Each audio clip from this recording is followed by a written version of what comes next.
Ukraine पर रूस के हमले का आज तीसरा दिन है और भारतीय और रूस के खिलाफ दुनिया भर में प्रदर्शन हो रहे हैं और भारत में भी और दिल्ली के मंडी हाउस में भी प्रदर्शन हो रहे हैं। और जो भारतीय मूल के विद्यार्थी हैं, कम से कम 20,000 विद्यार्थी वहां पर फंसे हुए हैं, उनको निकालने के लिए भी यहां से अपील की जा रही है। और जो बच्चे फंसे थे उनके पेरेंट्स हमारे साथ है, कुछ बच्चे आ गए हैं और एक पेरेंट्स की बेटी वहां पर मौजूद है। मैडम, आपका बेटा या बेटी थी वहां पर? सर यस, मेरी बेटी है दिव्यांशी जैन, जो कि अभी एयर इंडिया से 22 तारीख को वापस लौटी है।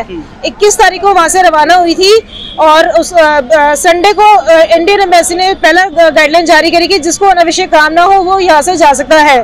फिर दोबारा दूसरी गाइडलाइन जारी होती है 3-4 घंटे में कि ऐसी कोई पैनिक वाली बात नहीं है, हम लोग व्यवस्था कर रहे हैं और अगर कोई अनावश्यक काम नहीं है तो जा सकता है। लेकिन तभी उसी टाइम यूनिवर्सिटी की तरफ से मैसेज आया कि सभी बच्चों की क्लासेस जो है आपकी ऑनलाइन हो जाएगी। लेकिन शाम को होते ही होते मैसेज आ गया कि नहीं, कोई भी क्लासेस आपको ऑनलाइन नहीं मिलेगी, आपकी क्लासेस सारी की सारी ऑफलाइन होगी और आपको ऑफलाइन क्लासेस लेने आना है। इधर यहाँ से जो बच्चों की कंसल्टेंसी है, जब उन लोगों के पास हमने कॉल किया कि टीआरपी के लिए, तो कंसल्टेंसी वालों का ये मैसेज था कि डोंट गो, सभी बच्चों के पास सभी कंसल्टेंसियों ने ये मैसेज भेजा कि don't go without TRP, it's mandatory and there is no panic of your life. So that कि काफी बच्चों ने बिना टीआरपी के, पेरेंट्स सबके बोलते रहे कि टिकट कराने के लिए, लेकिन बच्चों का यही रिस्पॉन्स था कि हम बिना टीआरपी के नहीं जाएंगे, नहीं तो हमें यहाँ पे आने में प्रॉब्लम हो जाएगी। बट मैंने बिना टीआरपी के अपने बच्चे को बुलाया है तो वो सेफ पहुंच गया। अगर मैं भी ये सोचती कि 22 की जगह 24 को बुलाऊंगी तो मेरा बच्चा भी आज वहीं होता। कितने साल से वो वहाँ पर? अभी 2 महीने पहले गई थी। 8 दिसंबर को ही गई थी बच्चा, तो 7 फरवरी को उसको पासपोर्ट मिल गया, लेकिन उसका वीजा जो परमानेंट वीजा होता है वो अभी नहीं मिला है। तो वो उसका जो टीआरपी है वो उन्होंने उसका रोक रखा था कि टीआरपी तो अभी धीरे धीरे ही बनेंगे, अभी टाइम लगेगा, 1-1.5 महीने मिलेगा, फिर ज्यादा जल्दी तो बोले 1 मार्च से मिलेगा। अब 1 मार्च तो देखिए अभी आई भी नहीं, पैनिक, इतनी कंडीशन पैनिक हो गई। अब क्या वो जो कह रहे डोंट पैनिक, जो जिस एम्बेसी से मैसेज आते थे कि भी डोंट पैनिक, वो एम्बेसी तो वहाँ पे है ही नहीं यूक्रेन में, वो तो उससे पहले चले गए। अब मुझे बताइए मेरे बच्चों की जो जिम्मेदारी है वो कौन लेगा? वहाँ के बच्चों की जिम्मेदारी कौन लेगा? कि इंडियन एम्बेसी लेने के लिए तैयार है, जिम्मेदारी बच्चों को लेकर आएगी, कैसे लेकर आएगी? इसका जवाब हमें चाहिए कि वहाँ के बच्चे सेफली इंडिया रिटर्न कैसे होंगे। इसमें आप किसका दोष मान रही है? भारत सरकार का मान रही है? सर मैं दोष किसी का भी नहीं मान रही, लेकिन ये कि जो एडवाइजरी जारी करने में, जो गाइडलाइंस जारी करने में जो लेट हुई है वो सबसे बड़ी गलती हुई है जी इंडियन गवर्नमेंट की। और आपके जो बच्चों ने क्या बताया कि वहाँ पर उनके साथ कितने स्टूडेंट थे और कहाँ से थे? काफी स्टूडेंट्स थे। नाइजीरिया, सबसे पहले नाइजीरिया ने अपने बच्चे बुलाए, अमेरिका के भी बच्चे चले गए, पाकिस्तान के कुछ बच्चे वहाँ पे रह गए हैं, शायद में भी वहाँ के जो बच्चे हैं वो भी अभी नहीं जा पाए हैं। और इंडिया के तो बच्चे एडवाइजरी लेट जारी, संडे की एडवाइजरी लेट थी। अब आप देख लीजिए 22 तारीख की एक फ्लाइट आई है एयर इंडिया की, बाकी जो फ्लाइट से आई है वो लंबी चलती भी आई हैं। कुछ 2-4-5 बच्चे और आ गए उसके अलावा, लेकिन बाकी बच्चे अभी सारे वही हैं। लगभग 2000 बच्चे रहने का अंदाजा है वहाँ पर। जी मैडम, क्या नाम है? मेरा नाम पारुल जैन है और मेरी बेटी का नाम आरुषि जैन है। वो खारकीव में इस टाइम फंसी हुई है, नेशनल मेडिकल यूनिवर्सिटी में। वो वहाँ पे हमने उसको पढ़ने के लिए एमबीबीएस करने के लिए भेजा था और उसको भी 11 दिसंबर को गई है, फर्स्ट ईयर यूएस का। तो हम लोगों को कुछ टाइम पहले ही जो है 16 फरवरी के आसपास हमें थोड़ा सा पता लगा था कि यहाँ पे कुछ ज़्यादा दिक्कत हो रही है। और फिर पहले वो बाकी और जो है कंट्रीज की एडवाइजरी तो वहाँ पर आ रही थी कि हम अपने बच्चों को तत्काल प्रभाव से निकाल रहे हैं, लेकिन इंडिया की तरफ से जो एडवाइजरी आई थी उसमें ये था कि अगर आपको वहाँ पे कोई आवश्यक काम नहीं है तो आप जो है देश छोड़ के अपने देश में जा सकते हैं, इंडिया आप लोग आ सकते हैं। लेकिन उस टाइम बच्चों के पास ना तो पासपोर्ट था और ना ही बच्चों की क्लासेस भी ऑफलाइन चल रही थी यूनिवर्सिटी में। तो हम बच्चों को वहाँ से उस टाइम पे कैसे निकाल लेते? हमने सोचा कि हो सकता है थोड़ा बहुत ऐसी हो, सिर्फ यूरोपियन कंट्रीज जो है थोड़ा सा कुछ हो सकता है लोगों का आपस में चल रहा हो, लेकिन इंडिया की तरफ से ऐसा हमारे पास कोई प्रेशर नहीं था कि अपने बच्चों को वहाँ पे हम तुरंत निकाल लें। और फिर जब हमने अपने बच्चों को निकालने का सोचा, उसकी फ्लाइट बुक कराई, तो वहाँ पे यूनिवर्सिटी वालों ने ये बोल दिया कि हमारी जो क्लासेस है हम ऑनलाइन प्रोवाइड नहीं कराएंगे, क्लासेस आपकी ऑफलाइन ही चलती रहेंगी। तो इसलिए जो आप अगर ना जाएं घर पे, यहाँ पे रहो, आपको यहाँ क्या दिक्कत है? मेट्रो भी चल रही है, आपको जो हॉस्टल भी प्रोवाइड हो रहा है, खाना भी मिल रहा है, तो आप लोग क्या करेंगे वहाँ पे जाके? अपना यहाँ पे आराम से रहकर पढ़ते रहिए। ऑब्वियसली जब हमने वहाँ बच्चों को पढ़ने के लिए भेजा है तो बच्चे हमने अपना जो बच्चों की टिकट नहीं कराई, लेकिन जब थोड़ा सा देखा ज्यादा प्रॉब्लम हो रही है और 2-3 एडवाइजरी हमारी जो है गवर्नमेंट की आ गई है, तो हमने बच्चों के जो है फ्लाइट की टिकट बुक करा दी। लेकिन उसके बाद जो इनका टीआर का इशू क्रिएट हो गया, टीआर के चक्कर में बच्चों को जो है वहाँ से निकलने के लिए बोला कि जब तक तो या तो यहाँ के इंडिया के एजेंट्स ने भेजा, वहाँ के एम्बेसी की तरफ से, तो हाँ उनके पास कोई नहीं था कि टीआर का कुछ है कि नहीं है। एजेंट्स से ये कहा था कि अगर हाँ विदाउट टीआर आप चले जाइए, कोई दिक्कत नहीं। उन्होंने ये भी कहा था, ये नहीं कहा था कि आप लोग वहीं पे फंसे रहिए। उन्होंने कहा था आप निकल जाओ, लेकिन अगर नेक्स्ट जो है इंडिया से वापस जो आप PR अगर कराते हैं तो उसमें आपकी उन्होंने खर्चा 50,000 कुछ 42,000 और उसके बाद और फिर एक्सटेंड कर दिया था उसको कि और जो है पैसे लग जाएंगे। लेकिन इस टाइम पे कंडीशन ये है कि मैं फ्लाइट भी बुक करा दी थी, लेकिन फ्लाइट हो गई लेट और वहाँ पे एकदम से जो है अटैक हो गया और मेरी बच्ची भी 3 दिन से वहाँ पे बंकर में फंसी हुई है और वो उन बच्चों की हालत कम से कम वो हॉस्टल 5 में है, कम से कम 700 बच्चे हैं वो इस टाइम पे और उनकी कंडीशन बहुत बहुत ज्यादा खराब है। बच्चे बहुत पैनिक हो चुके हैं और अपनी हिम्मत जो है हमें देखिए अपनी हिम्मत बना के रखी है कि पता है कि कुछ हो नहीं सकता, पापा मम्मी के हाथ में कुछ रहा नहीं है और न ही हमारी जो कंसल्टेंसी वालों के हाथ में भी इस टाइम कुछ है, जो कुछ भी गवर्नमेंट के हाथ में है। तो वो यही कह रहे हैं कि भाई मम्मी ठीक है, अब हम लोग जो है जैसे भी अब यहीं पर है, लेकिन आप गवर्नमेंट को कैसे भी करके बोलो कि हमें वहाँ से तुरंत निकाल लें। और अभी जो हमने गवर्नमेंट की देखी थी, गवर्नमेंट काफी बोल रही है कि हमने ये फ्लाइट भेज रहे हैं वो भेज रहे हैं, लेकिन सारी की सारी फ्लाइटें सिर्फ वेस्टर्न बॉर्डर के ऊपर है। हमारे बच्चे खारकी भी फंसे हुए हैं, उनके लिए भी कोई भी प्रोविजन नहीं है, कोई भी जो है गवर्नमेंट। हमारी एम्बेसी से भी बात हुई थी तो एम्बेसी में यही कहा गया है कि जो है अभी तो हम फिलहाल वेस्टर्न बॉर्डर के पास जो बच्चे आ चुके हैं हम सिर्फ उन्हीं को निकालेंगे। आपके बच्चे तो खारकी में बैठे हैं, आपके बच्चे खारकी में बैठे हैं तो उनके लिए हमारे पास कोई प्रोविजन ही नहीं है, हम उनको कैसे निकालेंगे भाई? हमें वो तो वहाँ पे रहते हैं और वहाँ पे तो इतना ज्यादा मिसाइल अटैक हो रहे हैं, इतने ज्यादा बॉम्ब गिर रहे हैं। हम अपनी तो जो है आप तो जहाँ पे आपके बच्चे फंसे हैं उनको वही रहने दीजिए, अभी हम उनके लिए कुछ नहीं कर सकते। ये हमें एम्बेसी ने साफ बोला है, जो अभी एम्बेसी के रिप्रेजेंटेटिव है इंडियन एम्बेसी ने आपको बोला, इंडियन एम्बेसी में जिनसे भी हमारी बात हुई उन्होंने हमें बोला ये बात होगा वहाँ से। जो मेरा नाम तो संजय है, लेकिन मैं वैसे जो मुझे मालूम चला है कि वहाँ पे जो पर्सनल जो यूनिवर्सिटीज के जो अच्छे लोग होते हैं उन्होंने मैसेज भेजा है इस तरीके का कि भाई क्या कहते हैं आप लोग भाई अपने वहाँ पे इंडिया में प्रोटेस्ट करो या जो मर्जी करो, भाई आपको थोड़ा सा मुश्किल है क्योंकि वेस्ट साइड तो जो है क्या सेना कम है।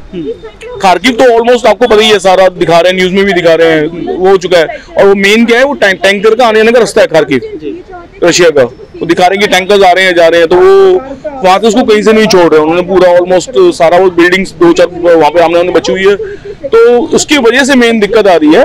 और जहाँ तक मैं सोचता हूँ कि इतना आसान नहीं है वहां से रेस्क्यू करना, जो मेरे को लग रहा है मेरी सरकार के लिए, हाँ इतना आसान नहीं है, क्योंकि उसकी वजह ये है कि वो इतनी टफ जगह पे है वो, जहाँ पे सबसे मुश्किल है निकालना बच्चों के लिए ना। अब ये कैसे करेगी, देखिए तो इंडिया की गवर्नमेंट ने करना है, अच्छा है जो भी वो बनाएंगे बढ़िया है, क्योंकि कोई भी गवर्नमेंट तो ये नहीं चाहती कभी भी कि हमारा बंदा कोई वहां रह जाए, या कोई भी देश की गवर्नमेंट हो कभी गलत नहीं जाएगी इसी बच्चे के लिए। सबको पता है कि सबके बच्चे इक्वल है, लेकिन ये है कि थोड़ा तो मुश्किल है वहाँ पे।